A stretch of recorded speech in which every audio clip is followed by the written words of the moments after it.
I'm Dr. Vibha Sharma, Associate Professor and Head, Department of Public Administration, MCM DAV College, Chandigarh. Today, we will study about state administration, that is module number 4.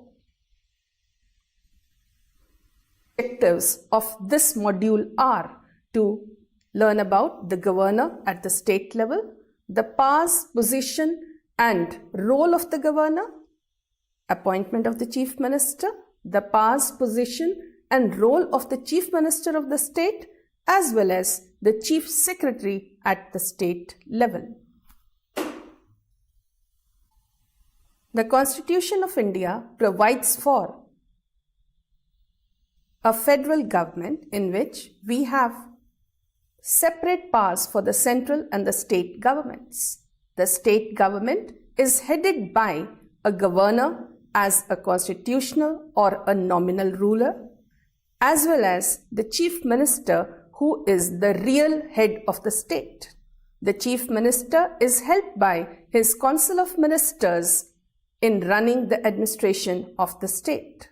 Besides, he is also helped by the chief secretary who is the head of the administrative wing at the state level. Now let us study the governor at a state level. The governor is appointed by the President of India. He holds his office at the pleasure of the President of India. Qualifications: for the post of the governor, a person is required to be the citizen of India. He should not be less than 35 years of age and he should not be holding any office of profit under the central, state or local government. The term of the governor normally is 5 years. The governor can be given a second or a third term. There is no limit on the number of terms a governor can be reappointed. But he holds his office at the pleasure of the president. That means that even before the expiry of his term of 5 years, he may be shifted from a state or may be removed from the position of the governor. Now let us discuss the powers and functions of a governor at the state level. The governor is responsible for carrying out all the executive functions at the state level with the advice of the Council of Ministers headed by the Chief Minister at the state level. The governor appoints the Chief Minister and the Council of Ministers on the advice of the Chief Minister at the state. He is also responsible for appointing the Chairman of the State Public Service Commission, the Chief Election Commission at the state level, and other such high dignitaries at the state level. He is also responsible for recommending President's rule at the state level if the constitutional machinery of the state fails. The legislative powers of the governor. Now let us discuss the legislative powers. The governor can summon, prorogue the state legislature. He is the one who can dissolve the state legislative assembly if the situation so demands. He has a right to address both the houses of the state legislature after each election and as well as in the first session of the state legislature, that is the budget session. The governor gives his assent to various bills after they are passed by the state legislative assembly. These bills include ordinary bills as well as the finance bills. In the case of ordinary bill, he can refuse to sign and send the bill back to the state legislature, but if the state legislature passes the bill again with or without any amendment, he has to sign the bill. The governor can also reserve a bill for the consideration of the President of India.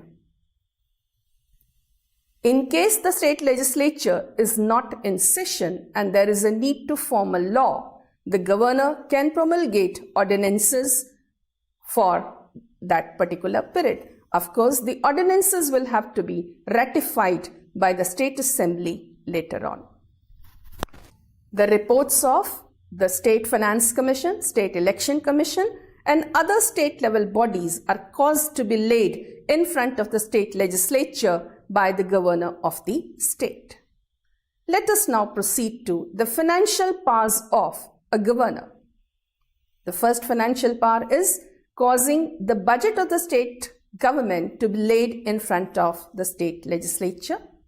He is also responsible for giving a prior permission for the introduction of a money bill by the state government. No demand for grant can be made by the government without the permission of and the recommendation of the governor at the state level. Besides this, he also constitutes a state finance commission after every 5 years for distribution of taxes and other such resources between the rural local bodies and the urban local bodies with the state government. The governor is also responsible for giving his consent on taking money out of the contingency fund of the state to meet unforeseen circumstances. The judicial powers of the governor include granting of pardons or reducing the sentence of the people who are lodged in jails, but he cannot reduce the death penalty, that is the exclusive purview of the President of India. The governor is consulted on the appointment of the judges to the High Court of a particular state. He also makes appointments, postings and promotions to district judges in consultation with the High Court. Let us now discuss the discretionary powers of the governor. These discretionary powers of the governor tend to be slightly controversial. The governor of a state can appoint a chief minister in case there is no clear-cut majority on the floor of the House. He can also dissolve the state legislative assembly if, in his opinion, the state's constitutional machinery is not functioning well as the state government has lost majority on the floor of the House. Another discretionary power of the governor includes seeking information from the chief minister and other ministers regarding the administrative and legislative matters of the state. In the case of dismissal of Council of Ministers, he has a role to play. And he can also advise the President for proclaiming President's rule under Article 356 at the state level. Another discretionary power of the governor includes a reservation of a bill of the state government for the consideration of the President, and the President has absolute veto power in this case. Conclusions. The governor of a state, as we see, is a nominal head, that is a constitutional head to guide the chief minister and his council of ministers in running the administration of the state. Of course, the governor cannot take a decision on any matter except on the advice of the council of ministers and the chief minister at the state level. Chief minister of a state. The chief minister is the real head at the state level, governor being the nominal head. The chief minister is appointed by the governor at the state level. The governor, while appointing the chief minister, has to invite the leader of the majority party or the majority group to form the government and become the chief minister of the state. The term of the chief minister. The term of the chief minister is 5 years, but he holds his office if he has the confidence of the House. In case he loses the confidence of the House and is unable to run the government, then the governor of the state may dismiss the chief minister of that particular state. Let us now discuss the functions of the chief minister. As soon as the chief minister is appointed, he is asked to form the Council of Ministers. So, the first work of the chief minister is to constitute his ministry. While constituting his ministry, the chief minister of a state keeps in mind the seniority as well as the experience of the people whom he will include in his Council of Ministry. The second work is to distribute portfolios to the ministers he has so appointed.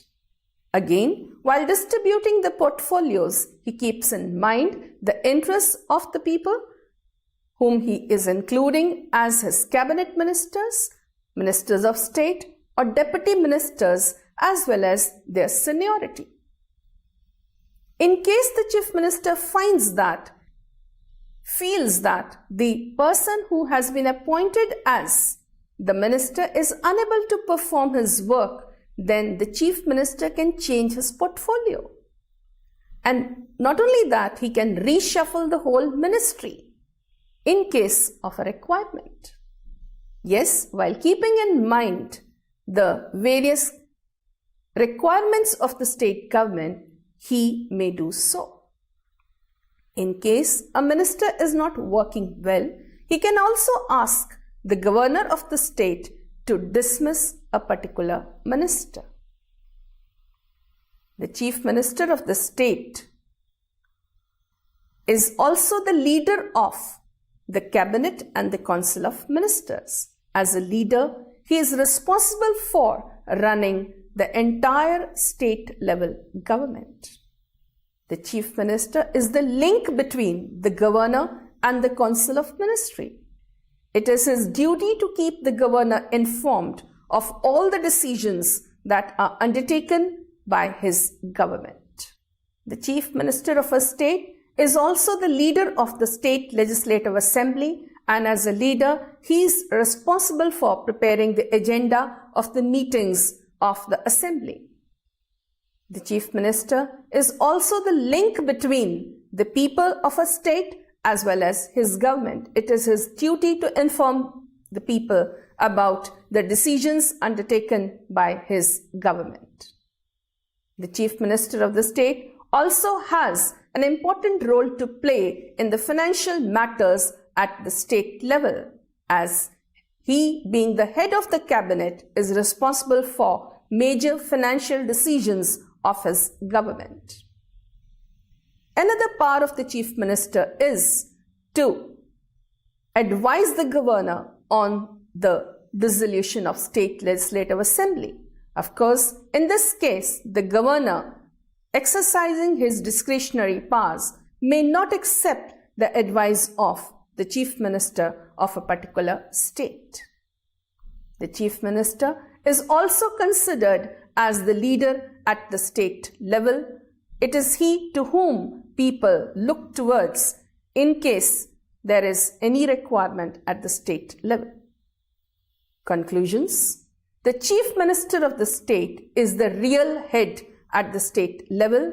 All the powers which are exercised by the state government in the name of the governor of the state are actually exercised by the chief minister and the council of ministry at the state level.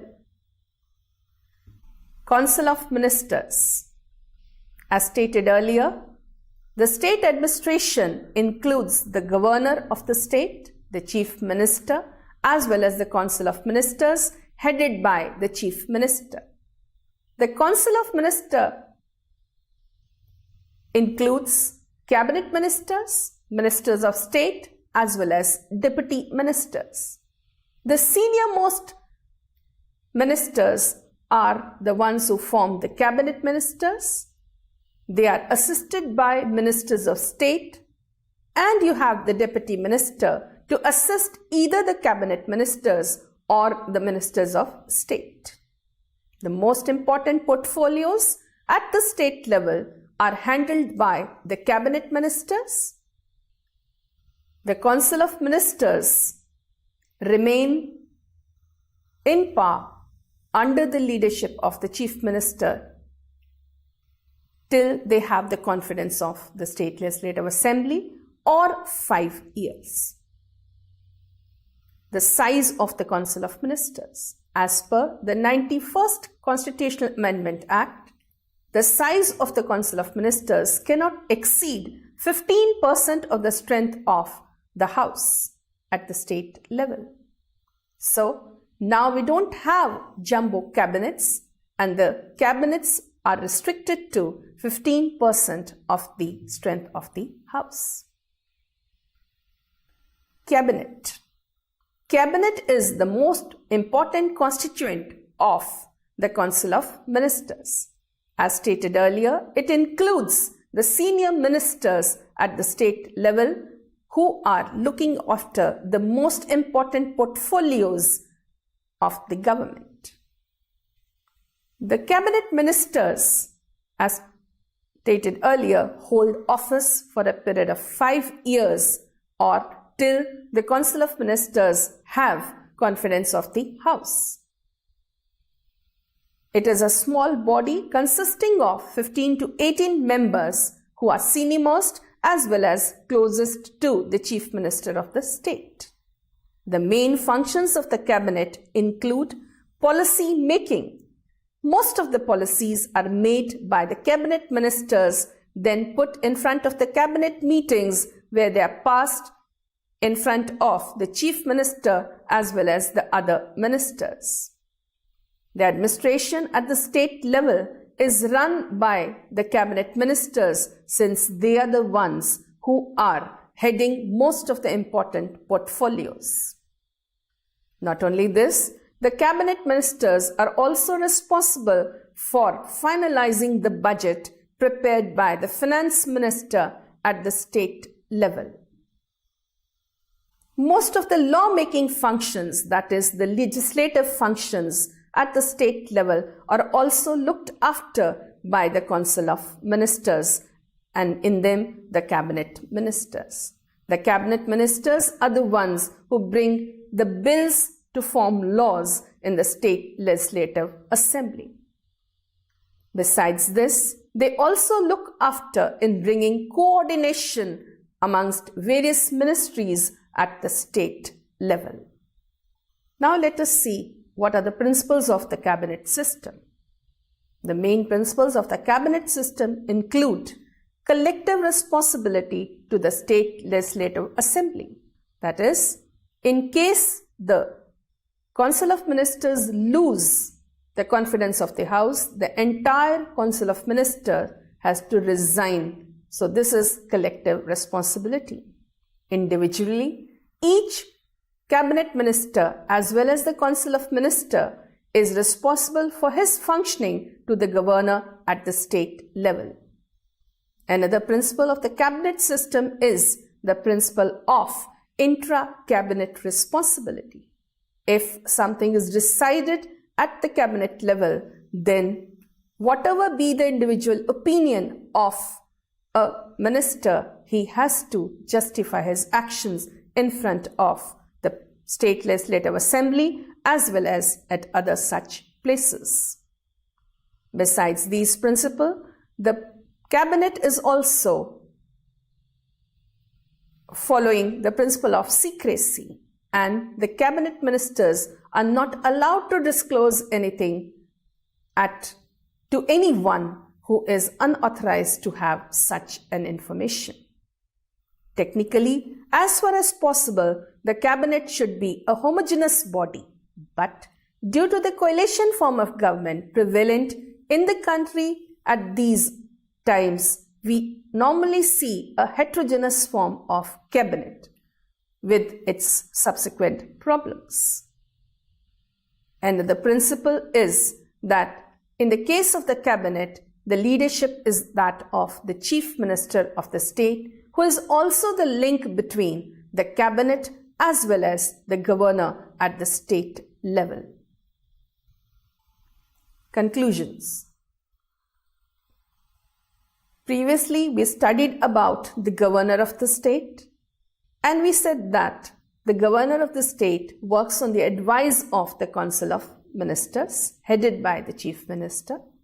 Then we studied the Chief Minister of the state, and now, after studying the Council of Ministers, we come to an understanding that the Council of Ministers, consisting of the Cabinet Ministers, Ministers of State, and Deputy Ministers, are the real executive at the state level under the overall guidance of the Chief Minister of the state.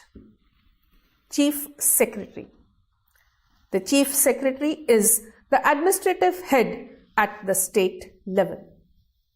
He is an IS officer who is the senior most civil servant at the state level. At this position, the Chief Secretary is appointed by the Chief Minister in consultation with the Public Service Commissions. Since the Chief Minister has a role, at times there are political considerations also while appointing the Chief Secretary at the state level. But his seniority, his merit, and other service conditions, his abilities to perform at that level are taken into consideration by the Chief Minister while appointing a person on the position of the Chief Secretary. The Chief Secretary has an important role to play at the state administration level. He is in charge of all the secretaries in the state secretariat. The Chief Secretary performs the role of the Secretary to the Cabinet at the state level. During the meetings of the Cabinet, he sits close to the Chief Minister and advises the Chief Minister or provides any other information that the Chief Minister or his Council of Ministers require for taking the decisions at the state level. The Chief Secretary, being the senior most civil servant, is also responsible for bringing coordination at the state level amongst all the different ministries at the state level. The Chief Minister is primarily advised in carrying out his activities by the Chief Secretary at the state level. He also advises on matters of other Council of Ministers regarding finance, administration, and other such related matters. The Chief Secretary at the state level also has an important role to play in the personal administration at the state level. He has a role in manpower planning, in guiding the junior officers in performance of their work, in writing their annual confidential reports, in placing them at positions where they can give their utmost. He also has a role in manpower planning at the state level. The Chief Secretary, while performing the role of a coordinator, is in contact with all the secretaries of the ministries at the state level. During periodic meetings at the state secretariat, he tries to coordinate the activities so that the entire Council of Ministers functions in a cohesive manner along with the Chief Minister of the state. Being the head of the state secretariat, he is also responsible for allotting rooms and other such matters to the different secretaries as well as the ministers at the state level. The Chief Secretary has an important role to play in planning at the state level. He is responsible for the 5-year plans earlier and the state level planning in the current times. He is the one who requires and gets the data, and on the basis of the data, he advises the Chief Minister regarding the planning, developmental planning, as well as social welfare planning at the state level. He has an important role to play in the crisis management at the state level. In case there is a natural calamity or any man-made calamity, he is the one who energizes the entire state level administration in coming up and dealing with the calamity. Conclusions. Chief Secretary of the state is basically the person around whom the entire state administration runs. It is this bureaucratic position which enables the Chief Minister by giving him information and advice to run the state government in a smooth way. The Chief Secretary, being an officer from the IAS, is trained to handle the various tasks which are given to him at the state level.